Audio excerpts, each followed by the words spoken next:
जय गुरुदेव। और दोस्तों, मेरे चैनल सीधे सावर मंत्र में आपका एक बार फिर से हार्दिक स्वागत है। और देखिए, आज की वीडियो आपके लिए बहुत ही स्पेशल और ख़ास होने वाली है, क्योंकि आज जो मैं वीडियो के अंदर आपको साधना बताऊंगा वो साधना एक ऐसी यक्षिणी साधना है जो काफ़ी ज़्यादा सात्विक है, सरल है और जल्दी सिद्ध होने वाली है। ठीक है, तो इसलिए सभी से रिक्वेस्ट है कि जो नए व्यूवर्स हैं, जो पहली बार हमारी वीडियो देख रहे हैं, उनसे निवेदन है कि चैनल को सब्सक्राइब जरूर कर लें और वीडियो को अगर आपको अच्छी लगती है तो वीडियो को शेयर और लाइक ज़रूर करना, जिससे कि और दूसरों को भी इसका लाभ मिल सके। अब यहाँ पर बात कर रहा हूँ मैं यक्षिणी साधना की। तो देखिए, जो यक्ष शब्द होता है उसका जो तात्पर्य होता है वो एक ऐसी विशेष जाति से होता है जो अपने आप में धन, ऐश्वर्य, प्रभुता, संपन्नता, इन सब का वो अधिपति होता है। मतलब सब कुछ उसी के अंडर में होता है। देवताओं के जो कोषाध्यक्ष कुबेर हैं, जिनकी पूजा अर्चना दीपावली पर अक्सर लक्ष्मी के साथ में की जाती है, तो कुबेर जो हैं वो यक्ष जाति के हैं और रावण ने भी कुबेर साधना की थी। तो उसी तरीके से उनकी जो स्त्रियां होती हैं, जो यक्ष की स्त्रियां होती हैं, उनकी लड़कियां होती हैं, वो यक्षिणी कहलाती हैं। ठीक है, अब यहाँ पर जो मैं आपको बताऊंगा एक यक्षिणी साधना के विषय में बताऊंगा कि यक्षिणी साधना कैसे संपन्न की जाए। अगर सही प्रकार से देखा जाए तो लक्ष्मी साधना से ज़्यादा महत्वपूर्ण जो है वो यक्षिणी साधना है, क्योंकि यक्षिणी साधना से हम वो सब कुछ प्राप्त कर सकते हैं जो हमारे जीवन का उद्देश्य है। और यक्षिणी साधना कुछ कारणों से की जाती है, मतलब कि ये साधना सरल है, इसमें ज़्यादा जटिल विधि विधान नहीं है, साधना में कम से कम समय लगता है और साधक का समय जो है वो ज़्यादा बर्बाद नहीं होता। साधना जल्दी शीघ्र सिद्धिप्रद होती है और तुरंत फलदायी भी होती है। दूसरा, यक्षिणी साधना करने से किसी प्रकार की कोई हानि नहीं होती, बल्कि लाभ ही होता है। और यक्षिणी साधना संपन्न करने पर जो यक्षिणी है वो सौम्य रूप में जीवन भर साधक के साथ रहती है और जो भी उसके कार्य होती है उन सभी को वो करती है। अब कहेंगे कि जी यक्षिणी का स्वरूप कैसा होता है। बहुत से लोगों को तो नाम से ही डर लगने लगता है, लेकिन इसमें डरने की कोई बात नहीं है। ये साधना, जो यक्षिणी साधना मैं आज आपको बताऊंगा, ये बहुत ही अच्छी साधना है और बहुत सरल साधना है। देखो, हमारे मन में, विचारों में जब यक्षिणी का जो रूप है या आकृति है, जो फिर उसका जो चित्र बनता है वो गलत है। यक्षिणी बहुत ही सुंदर होती है, सौम्य होती है, सरल स्वभाव की होती है और ये निरंतर जो है क्या है कि 16 वर्ष की ही बनी रहती है और बहुत ही सुंदर होती है। सुंदर वस्त्र सुसज्जित होकर के साधक के सामने आती है ये, और हमेशा ये यौवन में ही बनी रहती है। जब ये आएगी तो इसके शरीर से एक विशेष प्रकार की गंध निकलती रहती है और जो किसी भी पुरुष को सम्मोहित करने के लिए काफ़ी है। वो स्वभाव से भोली होती है, साधक के प्रति पूर्ण रूप से समर्पित होती है और साधक का जो भी उसका मन में उसका कार्य है उसको करने के लिए वो बिल्कुल एकदम तत्पर रहती है। साधक के जीवन में यक्षिणी प्रेमिका या प्रिया रूप में ही वो बनी रहती है और हमेशा यक्षिणी साधना को प्रेमिका रूप में या मित्र रूप में ही करना चाहिए। और लगातार वो धन, ऐश्वर्य, सुख के साधन आपके लिए जुटाती रहती है। आपका कोई कारोबार है तो उसमें भी आपको सफलता मिलती रहती है। आपके घर में किसी प्रकार का दोष है, किसी प्रकार का कोई भी प्रॉब्लम है, उन सभी का जो है वो निवारण करती है और आपको कुछ एक्स्ट्रा अलग से आध्यात्मिक ज्ञान भी वो प्रदान करती है। तो देखिए, इसके जो लाभ हैं, लाभ भी मैं आपको बता देता हूँ कुछ। ये तो सभी को पता है कि वह सिद्ध हो जाएगी तो वो जीवन भर आपकी आज्ञा तो वो मानेगी ही मानेगी, आपके साथ रहेगी और आप जो भी कुछ उसे आज्ञा दोगे वो यक्षिणी आपको अवश्य देगी। उसमें धन, ऐश्वर्य, वस्त्र, स्वर्ण जो भी है, यहाँ तक कि शारीरिक सुख, मानसिक सुख, सब कुछ प्रदान करती है ये।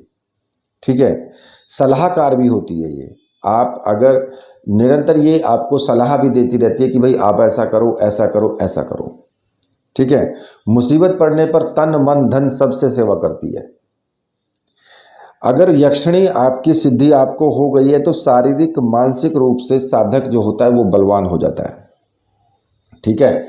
हर समय ये आपके सामने अदृश्य रूप से या दृश्य रूप से जो है वो आपको दिखाई देती रहती है और कभी भी विश्वासघात नहीं करती है।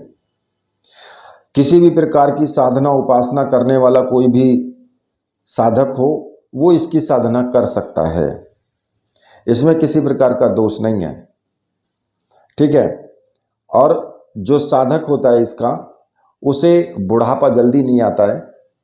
बुढ़ापा तो आएगा लेकिन लेट आएगा, मतलब कि फिर भी उसके अंदर एक आकर्षण, एक व्यक्तित्व में निखार बना रहता है, ठीक है। ये साधना जो है वास्तव में ही बहुत अच्छी साधना है। कोई भी गृहस्थ कर सकता है इसको, कोई भी योगी सन्यासी कोई भी कर सकता है इसको, ठीक है। अगर आपकी शादी हो चुकी है तब भी आप इस साधना को कर सकते हो, आपकी शादी नहीं हुई है तब भी इस साधना को कर सकते हो। ऐसा नहीं है कि भाई इनकी साधना करोगे तो ये आपकी विवाह नहीं होगा, या फिर अगर विवाह हुआ है तो इनकी साधना करोगे तो आपकी पत्नी को मार देगी, ऐसा कुछ नहीं है। और कोई भी पुरुष कर सकता है इस साधना को, कोई भी स्त्री कर सकती है, इसमें किसी प्रकार का कोई दोष नहीं है। हाँ, स्त्रियों के लिए उनको मासिक धर्म की समस्या आती है, बीच में साधनाओं के बीच में कई बार आ जाती है। तो वहाँ आपको क्या करना है कि जब आपको मासिक धर्म शुरू हो जाए, मान लिया आप साधना कर रहे हो बीच में आ जाए, तो फिर आप साधना को बंद कर दें वहाँ पर, और जब आप ठीक हो जाएं तो फिर साधना शुरू करें। तो आपकी साधना खंडित नहीं होगी, जहाँ से आपने साधना बंद की है उससे आगे से स्टार्ट हो जाती है वो, ठीक है। अगर ये साधना किसी कारणवश असफल भी हो जाए, सिद्ध ना भी हो, तो भी साधक को किसी प्रकार की कोई भी हानि नहीं होती है। और यदि पहली बार में नहीं हुई तो अगली बार में इस साधना में सफलता मिलती है। तो मेरा मतलब कहने का ये है कि आप साधना को बार बार करें, ठीक है। और कई बार तो ऐसा होता है कि किसी साधक को तो पहली बार में ही साधना सिद्ध भी हो जाती है। अब मैं आपको बता देता हूं कि इस यक्षिणी का नाम है दिव्यांगना स्वर्णप्रभा यक्षिणी। और इसकी साधना 1 दिन की भी होती है, 21 दिन की भी होती है, उससे ज़्यादा भी होती है। अगर सिद्ध ना हो तो फिर ज़्यादा कर सकते हो, ठीक है। अब इस साधना को किसी भी शुक्रवार से कर सकते हो, नवरात्रि में भी शुरू कर सकते हो, होली दीपावली में भी शुरू कर सकते हो। और एक इसका विशेष मुहूर्त होता है और वो कभी कभी पड़ता है दीपावली के आसपास, मतलब कि किसी वर्ष में पड़ता है, हर वर्ष नहीं आता वो मुहूर्त। ये साधना अगर दीपावली के आसपास की जाए तो ज़्यादा बढ़िया रहता है।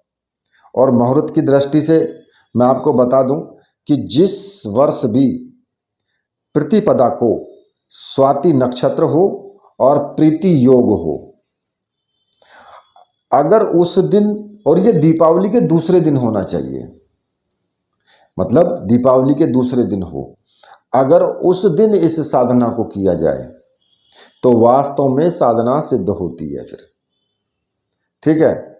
उस दिन इस साधना को संपन्न करना चाहिए। अगर ऐसा मुहूर्त नहीं है तो ऐसा तो नहीं है कि भाई साधना करे ही ना, तो उसमें आप किसी भी शुक्रवार से, पूर्णिमा से, या फिर होली दीपावली, कभी भी नवरात्रि में कभी भी साधना शुरू कर सकते हो।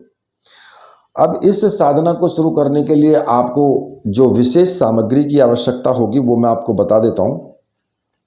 देखिए, दिव्यांगना स्वर्णप्रभा यक्षिणी यंत्र और यक्षिणी माला और एक रक्षा माला और एक सम्मोहन गुटिका।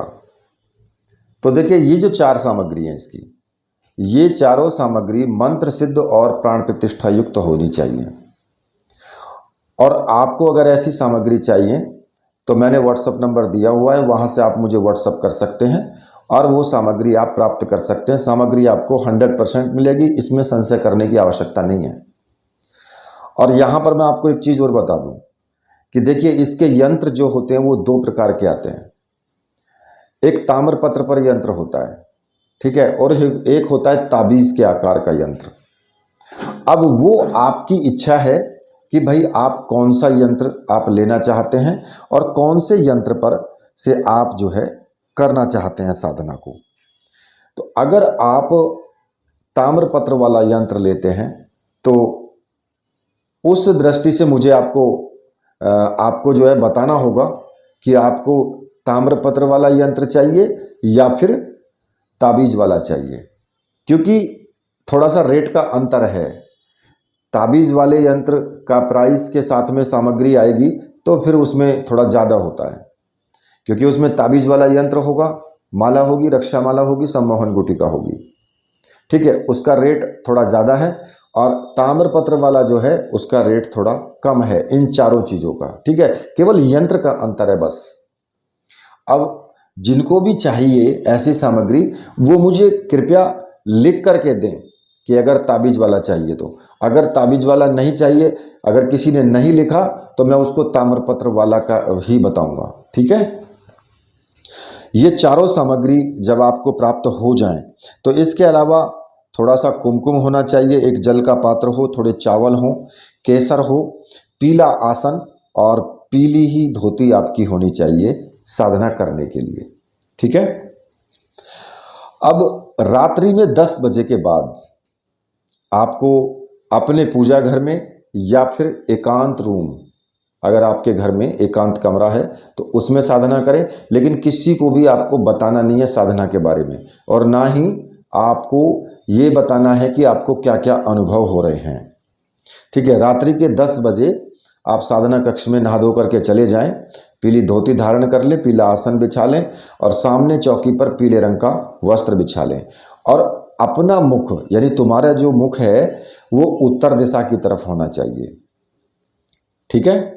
सामने अपने गुरु का चित्र रखें, भगवान शिव का चित्र रखें और एक यक्षिणी का चित्र रखें। अब यक्षिणी का चित्र कहाँ से लाएंगे, तो देखिए इंटरनेट पर बहुत सी ऐसी फोटोज़ हैं, आप वहाँ पर डालना कि यक्षिणी फ़ोटो, तो वहाँ से कोई भी सुंदर सी फ़ोटो आप ले लेना, ठीक है। जो अच्छी लगे आपको फ़ोटो उसी को निकलवा करके फ्रेम में मढ़वा करके और उसको रख लेना। अब यहाँ पर आपको फिर आगे क्या करना है कि एक, अगर आप मान लिया ऐसे नक्षत्र में कर रहे हैं जो मैंने अभी आपको बताया, जो दीपावली के दूसरे दिन है, स्वाति नक्षत्र है, प्रीति योग है और वो भी दीपावली के दूसरे दिन है, तो फिर प्रतिपदा को है, तो फिर आपको क्या करना होगा कि एक गुलाब की माला आपको जरूर ला करके रखनी है। थोड़े से गुलाब के फूल तो चाहिए, इत्र भी आपको चाहिए, ठीक है। और भोग आप कुछ भी बना सकते हैं, दूध का बना हुआ, मतलब खीर भी बना सकते हैं, मिठाई भी बना सकते हैं। और उस साधना कक्ष में फिर आपको बैठ करके आपको जो है एक दीपक जला लेना है। दीपक जो होगा वो तेल उसमें जलेगा, ठीक है, तेल का दीपक आपको लगाना है, सरसों के तेल का, ठीक है। और अगरबत्ती धूपबत्ती जो भी आपके पास है वो आप जला लें और एक सामने प्लेट रख लें, एक स्टील की प्लेट हो, उस प्लेट में आपको जो है केसर में पानी घोल करके और उसमें उंगली से ही आप लिख लें, अपनी अनामिका उंगली से। तो उसमें आपको लिखना है, या तो स्वास्तिक का चिन्ह बना लें या फिर उसमें श्रीम लिख लें, ठीक है, दोनों में से कोई सा लिख सकते हैं। और लिख करके जो दिव्यांगना स्वर्णप्रभा यक्षिणी का जो यंत्र है उस यंत्र को उसके ऊपर स्थापित कर दें, ठीक है। उसके पास में ही जो सम्मोहन गुटिका है उसको भी स्थापित कर दें। और इस यंत्र को पहले आप कच्चे दूध से धो लें, फिर आप पानी से धो करके या गंगाजल से धो करके फिर आप इसको स्थापित करें, ठीक है। और जो माला है वो आप सुरक्षित रख लें, जो गुलाब के पुष्पों की माला है। हो सकता है कि यक्षिणी प्रथम दिन में ही आपके सामने आ जाए, तो इसलिए उसकी ज़रूरत पड़ सकती है आपको। अब इसमें आपको दीपक आपने जला लिया और अगरबत्ती धूप बत्ती सब आपने कर लिया, थोड़ा चावल भी रख लें और आपने ये सम्मोहन गुटिका भी स्थापित कर ली है। अब आपको रक्षा माला जो है वो अपने गले में धारण कर लेनी है, और जब तक आपके गले में ही रक्षा माला रहेगी जब तक आप मंत्र जाप करेंगे, ठीक है। उसके बाद उतार के आप भले ही रख सकते हैं उसको। अब यहाँ पर फिर आपको क्या करना है कि सबसे पहले आपको अपने गुरु का पूजन करना है। जो भी आपके गुरु हैं, जिन्होंने आपको गुरु मंत्र दिया है वही आपके गुरु हैं। और कुछ लोग जो है भगवान शिव को भी गुरु मानते हैं और उन्हीं को गुरु मान करके साधना करते हैं, तो आप उनको ही गुरु मान करके साधना कर सकते हैं, इसमें कोई दोष नहीं है, अच्छी बात है। और कुछ मेरे गुरु भाई हैं जिन्होंने डॉक्टर नारायण दत्त श्रीमाली जी को गुरु माना है, तो वो गुरु जी की तस्वीर सामने रखें। मतलब जो जिसको भी आपने गुरु माना है और जिनका भी आपके पास गुरु मंत्र है, उन्हीं की तस्वीर आपको रखनी है, ठीक है। अब सबसे पहले आपको गुरु जी का पूजन करना है, और गुरु जी का पूजन आपको चावल से, कुमकुम से, पुष्प से, धूप दीप से पूजन आपको करना है। और गुरु जी से हाथ जोड़ करके प्रार्थना करनी है कि गुरुदेव, मैं ये यक्षिणी साधना करने जा रहा हूँ और इस साधना में मुझे पूर्ण सफलता मिले। आप मुझे आशीर्वाद दीजिए और आज्ञा प्रदान कीजिए।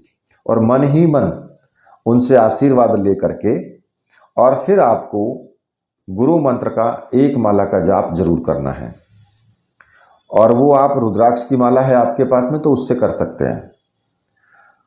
और जिन्होंने भगवान शिव को गुरु माना है तो फिर वो भगवान शिव का पूजन करेंगे उसी प्रकार से, और उनका ही जो मंत्र है उसका आपको एक माला का जाप करना है।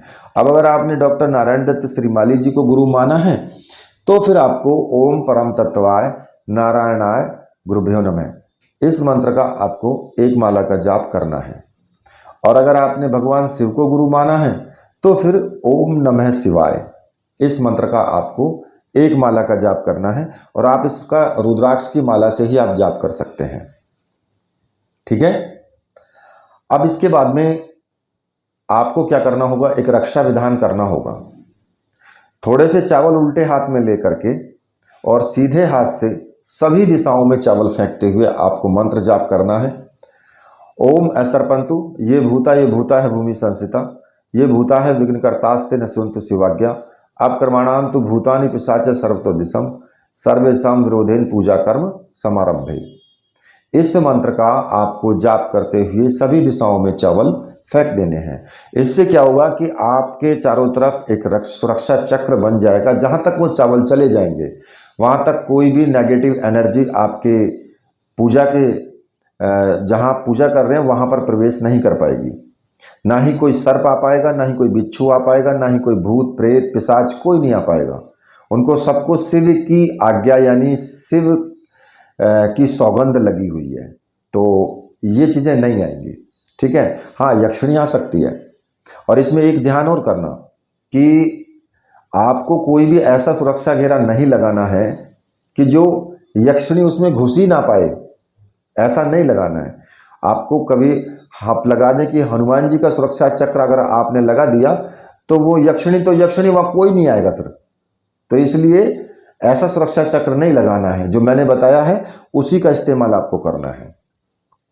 जब सुरक्षा चक्र आप लगा लेंगे ये सुरक्षा घेरा, तो इसके बाद फिर आपको आपके घर में जो भी देवी देवता हैं जिनकी तस्वीर रखी हुई है, चाहे वो माता काली की हो, दुर्गा की हो, भगवान श्री कृष्ण की हो, गणेश जी की हो, किसी की भी हो, आपको उनका पूजन करना है। अब पूजन कैसे करना है, उनको टीका लगा दे, पुष्प चढ़ा दे, धूप दीप दिखा दे। सभी को टीका लगा दे, पुष्प चढ़ा दे, धूप दीप दिखा दे, ठीक है। इस प्रकार से हाथ जोड़ करके सबका पूजन करें, जिससे कि ये ना हो हमने किसी की अवहेलना कर दी है, ऐसा नहीं महसूस होना चाहिए, ठीक है। अब जब इतना कार्य हो चुका है आपका, इसके बाद में आपको यक्षिणी का पूजन करना है। प्रत्येक अंग पर यक्षिणी के आपको टीका लगाना है और पुष्प से, चावल से, धूप दीप से उसका पूजन करना है। उसी प्रकार से यंत्र का भी आपको पूजन करना है। जैसे उस पर यंत्र के ऊपर आपको टीका लगाना है, धूप दीप दिखाना है और चावल चढ़ाने हैं, पुष्प चढ़ाने हैं। उसी प्रकार से जो है आपको, जो आपने सम्मोहन गुटिका रखी हुई है, सम्मोहन गुटिका का भी आपको पूजन करना है। तो यंत्र का आप पूजन कर चुके हैं और सम्मोहन गुटिका का भी आपने पूजन कर लिया। और इसके बाद में आपको क्या करना है, एक संकल्प लेना है। हाथ में जल लेकर के और अपना नाम बोलें, अपने पिता का नाम बोलें। अगर गोत्र आपको पता है अपना, तो गोत्र भी आप बोल सकते हैं। नहीं तो फिर आप नाम अपना और पिता का नाम बोलें और बोले कि मैं दिव्यांगना स्वरप्रभा यक्षिणी की साधना प्रेमिका रूप, या जो आप बोले कि मित्र के रूप में, जैसा भी आप उचित समझें, करने जा रहा हूं। और दिव्यांगना यक्षिणी सशरीर प्रत्यक्ष प्रकट होकर करे, सिद्धि प्रदान करे। ठीक है। और ऐसा कह करके उस जल को आप जमीन पर छोड़ दें। और फिर उसके बाद में आप जो दिव्यांगना का पवित्र मंत्र है, उस मंत्र का आपको जाप शुरू कर देना है। और जो यक्षिणी माला है उससे ही आपको जाप शुरू करना है। अब मैं आपको मंत्र बता देता हूं कि मंत्र कौन सा है। ओम ऐं श्रीं ह्रीं दिव्यांगना आगच्छ सिद्धिं देहि देहि फट। इस मंत्र का आपको लगातार 21 माला का जाप आपको करना ही करना है। और देखिए, एक ही रात्रि में आपको 21 माला का जाप करना है पूरा। अगर ज़्यादा कर सकते हैं तो ज़्यादा भी आप कीजिए। अगर मान लिया कि आप नवरात्रि में साधना कर रहे हैं, आपने 21 दिन का संकल्प लिया है, तो आप 21 माला का जाप प्रतिदिन करिए, या ज़्यादा करना चाहते हैं तो ज़्यादा भी कर सकते हैं। वो आपकी इच्छा के ऊपर डिपेंड करता है। ठीक है। अब इस साधना में आपको जो नियम है वो तो फॉलो करने ही करने होंगे। जितना मैंने आपको काम बताया ये तो आपको प्रतिदिन करना है। केवल संकल्प आपको नहीं लेना है रोज। ये संकल्प जो लिया जाता है पहले दिन ही लिया जाता है। इसके बाद में संकल्प लेने की आवश्यकता नहीं है, केवल आप जाप करते रहें और पूजन करके। ठीक है। और जब तक आप साधना करें तब तक ब्रह्मचर्य व्रत का पालन होना चाहिए, तन से और मन से। ऐसा नहीं, बहुत से लोग तन से कर लेते हैं, मन से नहीं कर पाते। उसमें मन का भी बहुत जरूरी है। दूसरा, आपका आचरण शुद्ध होना चाहिए, शुद्ध आपका खान पान रहना चाहिए। सात्विक भोजन जो है आप करेंगे, सात्विक विचार आपके होने चाहिए। किसी भी प्रकार से आप किसी दूसरे के प्रति ऐसी भावना ना रखें कि जो गलत हो। ठीक है। जीवों पर दया करें। मतलब साधना काल में ये सब चीज़ें मायने रखती हैं। अगर आप साधना काल में इन सब चीज़ों को महत्व नहीं देते हैं तो फिर साधना सिद्ध नहीं होती है। और एक नियम होना चाहिए आपका। मान लिया आपने 10 बजे साधना शुरू की है तो फिर 10 बजे ही आपको साधना शुरू करनी है। जो पहले दिन आपने नियम अपना लिए वो नियम आपको लास्ट तक रखने हैं। ठीक है। और लास्ट में जब आपका 21वां दिन हो जाए तो फिर 21वें दिन आप माला ला करके रखें एक गुलाब की।